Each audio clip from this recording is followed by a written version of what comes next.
Le cofondateur Apple est mort cette nuit à l'âge de 56 ans. Où ira sa fortune, estimée à quelques 7 milliards de dollars? Nos éléments de réponse. Pour l'heure, il est difficile de savoir comment la fortune du milliardaire va être répartie. Les bénéficiaires seront-ils ses enfants, ou des associations caritatives comme cela est souvent le cas aux États-Unis? Quelques éléments de réponse. Steve Jobs avait 4 enfants. Première chose à savoir sur l'héritage de Jobs, le patron Apple avait 4 enfants, dont 3, Paul Jobs, Xavier Jobs, Ignace Jobs, avec Lauren Powell, sa femme depuis 1991. Mais Steve Jobs a eu son premier enfant beaucoup plus tôt, à 23 ans, avec Ryan Brennan. Pendant des années, il refusera de reconnaître sa paternité. Devant les tribunaux, il ira même jusqu'à démontrer qu'il est stérile et qu'il n'a pas les capacités de procréer. C'est bien des années plus tard qu'il renouera les liens avec sa fille, aujourd'hui adoptée, Lisa Brennan Jobs.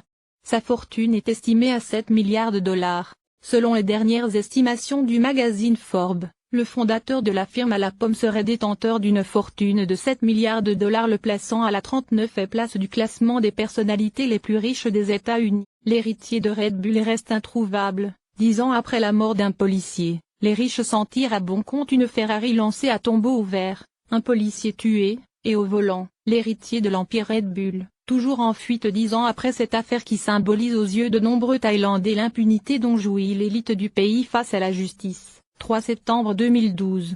Vorayut Bosiuvidia, l'un des héritiers d'une famille dont la fortune est estimée à plus de 20 milliards de dollars par le magazine Forbes, conduit sa Ferrari dans les rues de Bangkok. Il renverse un policier sur sa moto, le traîne sur 200 mètres, prend la fuite. De l'huile s'échappe du bolide et amène la police jusqu'à la somptueuse villa du fuyard. Ce dernier nie les faits, puis reconnaît qu'il était au volant. Fuite de Thaïlande, il est mis en examen pour excès de vitesse, délit de fuite, non-assistance à personne en danger et libéré sous caution. Un accord est trouvé avec la famille du policier décédé qui perçoit environ 75 000 € pour stopper l'action civile. Au pénal, il reste passible de 10 ans de prison. Mais il fait à plusieurs reprises faux bond au procureur, prétextant des soucis de santé. Au même moment, il skie au Japon, réside dans de luxueux resorts à l'étranger, d'après des clichés sur les réseaux sociaux. En 2017, il fuit la Thaïlande, juste avant l'émission d'un mandat d'arrêt à son encontre. Justice inéquitable. La perception de systèmes de justice différents pour différents segments de la société paralyse la confiance de la population dans la capacité de l'État thaïlandais à s'acquitter de sa responsabilité de protéger les droits humains de tous les Thaïlandais, a déclaré à l'AFP Amnesty International Thaïlande.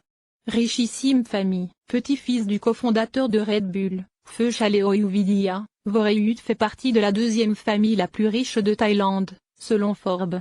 Cette famille n'est pas seulement puissante en Thaïlande, mais elle l'est aussi dans le monde entier, explique à l'AFP le politologue thaïlandais Pavin Chachavalpongpin, de l'université de Kyoto, au Japon. Abandon des poursuites. Les accusations d'excès de vitesse, de conduite en état d'ivresse et de refus d'assistance sont désormais frappées de prescription. En 2020, les autorités thaïlandaises avaient abandonné toutes les poursuites à l'encontre de Vorayut, ce qui avait provoqué un énorme tollé, notamment une campagne sur les réseaux sociaux intitulée Yes Boycott Red Bull. Des membres du clan Yuvidia sont même sortis du bois, se désolidarisant de Vorayut et se prononçant pour une justice sans discrimination.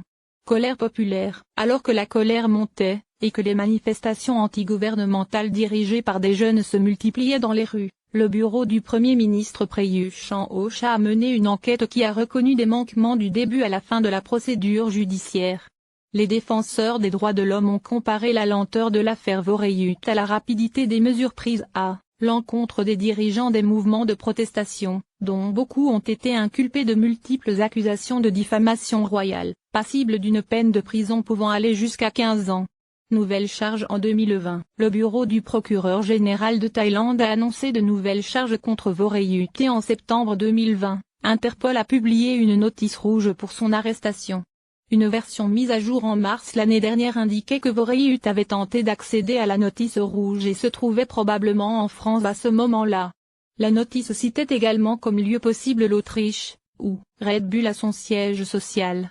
Il risque 10 ans de prison. Le mois dernier, l'accusation d'usage de cocaïne a également été frappée de prescription, selon le bureau du procureur général de Thaïlande, ce qui ne laisse qu'une seule possibilité au procureur de poursuivre Voreihut, la conduite dangereuse ayant causé la mort, qui est passible d'une peine maximale de 10 ans de prison. Le bureau a déclaré à l'AFP que cette accusation était valable jusqu'en 2027, mais peu de gens s'attendent à ce que Voreihut soit confronté aux tribunaux. Les riches s'en tirent à bon compte, même depuis le début, beaucoup de gens s'attendaient à ce que cela se termine, a déclaré M. Pavin, notant la colère intense du public autour de cette affaire. Les riches qui s'en tirent à bon compte, c'est devenu tellement normal dans la société thaïlandaise. Mais les Thaïlandais n'acceptent pas cela. En 2010, dans un autre accident de voiture tristement célèbre, une adolescente issue d'une famille influente a évité la prison bien qu'elle ait tué 9 personnes en percutant une camionnette alors qu'elle n'avait pas l'âge légal pour conduire.